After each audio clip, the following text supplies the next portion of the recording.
इसी कड़ी में आज हम बात करेंगे रक्तस्राव की समस्या के बारे में, क्योंकि कई बार ऐसा होता है दर्शकों कि हमें चोट लग जाती है, हम जख्मी हो जाते हैं, लेकिन हमारा खून बहना बंद नहीं होता।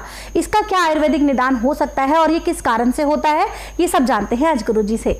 गुरुजी, आज हम बात करेंगे रक्तस्राव की समस्या के बारे में। दर्शकों को बताएं ये समस्या क्यों होती है, साथ ही साथ बताएं कि आयुर्वेद में इसके क्या इलाज मौजूद हैं। देखिए बेटा जी, चोट चपेट लग जाए तो खून तो निकलता ही है, परंतु कुछ हमारे खून के अंदर ऐसे नुक्स होते हैं कि उस पर जितना मर्जी हम प्रयत्न करें खून रुकता नहीं है, खून बहता रहता है। ऐसे तो हमारे आयुर्वेद में एक नहीं इसके सैकड़ों नुस्खे हैं बंद करने के, परंतु सबसे उत्तम तो है लहसुन। लहसुन के रस में रुई भिगो के जहाँ चोट लगी है उस पर रख दें, थोड़ी देर आपको चिरमराहट होगा, परेशानी होगी, परंतु उसके बाद खून बिल्कुल ऐसे बंद हो जाएगा जैसे रेते में पानी डाल के रेता पानी को चूस लेता, बहने नहीं देता, ऐसे ही खून बंद हो जाता है। और जख्म पे पट्टी करने की ज़रूरत नहीं पड़ती, जख्म भी अपने आप भर जाता है और वो दाग नहीं रहता। परंतु प्याज सफ़ेद रंग का मिल जाए तो प्याज का रस भी यही काम करता है,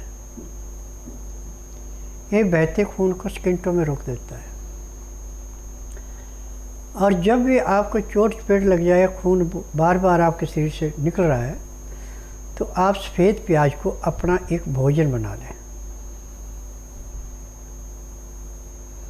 ऐसे अकेला प्याज भी खा सकते हैं। उसका तरीका है कि प्याज को काटा, उसमें हल्का काला नमक, काली मिर्च डाली, 2-4 बूंद नींबू की डाली, टेस्टी भी लगता है, पाचन शक्ति भी अच्छी है और बहते खून को रोकने के लिए एक किस्म का अमृत का काम करता है।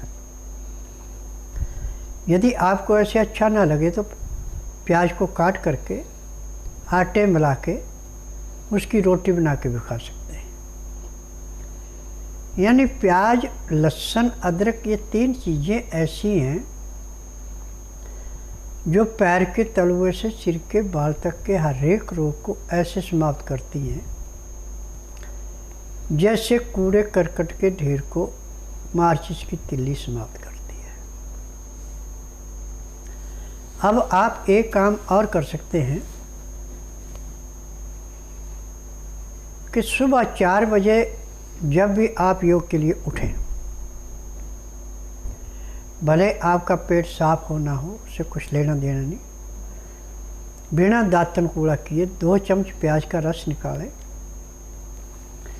4 चम्मच उसमें शहद मिलाएं और इसको चाटने में आप 10 से 15 मिनट लगा के फिर अपने आधा घंटा कपालभाति, 15 मिनट भस्त्रिका, 8-10 बार अग्निसार, 15-20 बार उज्जयी, 25-30 बार ब्रह्मणी, 5 मिनट कुंभ करके 1 घंटा लोन विलोम करें। मैं आपको दावे से कह सकता हूँ कि जिंदगी में आपको कोई रोग हो ही नहीं सकता। इस क्रिया से हमारे खून के अंदर का जो टेम्परेचर 98.4 है वो 110 डिग्री पे जाता है।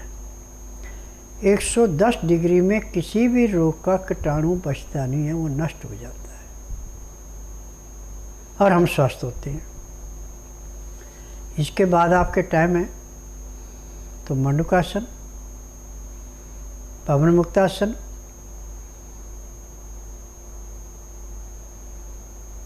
वज्रासन,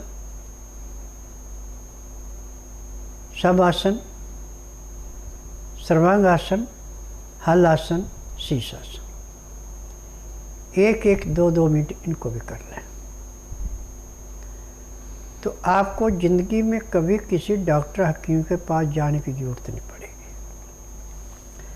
परंतु खान पान पे ध्यान दें। चाय, कॉफ़ी, मीट, अंडा, मछली, तली हुई चीज़ें, छना हुआ आटा, धुली हुई दालें, छिली हुई सब्जी, इनका परहेज करें। चोकर वाला आटा, छिलके वाली दालें, छिलके वाली सब्जियाँ, हरी सब्जियाँ ज़्यादा से ज़्यादा। लाल मिर्च, हरी मिर्च बहुत कम मात्रा में, काली मिर्च जितनी मर्जी लें। लहसुन, प्याज, अदरक कच्चा जितना मन चाहे उतना खाएं, परंतु भून के नहीं। जब छौंक में आप लहसुन, प्याज, अदरक को भूनते फिर खाते हैं तो बजाय फायदे के भी नुकसान करता है, इससे पित्त बढ़ता है। हमने नॉर्मल रहने के लिए कच्चा खाना है लहसुन, प्याज, अदरक, पका के नहीं खाना। हाँ, पका के किसको देना है? जब किसी को प्लेटलेट कम हो गए, होमोग्लोबिन कम हो गया, आपको दूसरे का खून चढ़ाना पड़ेगा, तो आप एक प्याज बारीक करके काटे, 500 ग्राम पानी में उबालें। जब 500 ग्राम से 400 ग्राम पानी आपके पास रह जाए तो उस पानी को छान करके जब 15 डिग्री गर्म रह जाए तो उसको पीने में आप 20 मिनट का समय लगाएं। तो आपके होमोग्लोबिन को ऐसे बढ़ाएगा जैसे ग्रीष्म ऋतु समाप्त होकर वर्षा ऋतु की नमी आने से जैसे बारिश होती है, ज़मीन में नमी आके हरियाली आती है, ऐसे अंदर से होमोग्लोबिन तेज़ी से बढ़ता है। परंतु प्याज सफ़ेद होना चाहिए, भूरे रंग का प्याज कभी नहीं लेना या लाल रंग का लेना, क्योंकि प्याज 3 किस्म के हैं, सफ़ेद, लाल और पीला। पीला प्याज तो सिर्फ आपको मन का बहम मिटाने के लिए कि हम प्याज खा लें, इसका कोई प्रभाव नहीं है। रुपए में 10 पैसे असर है इसका। सफ़ेद प्याज का 60% है, लाल प्याज का 90 है, इसमें 10% कम है, बस इतना असर है।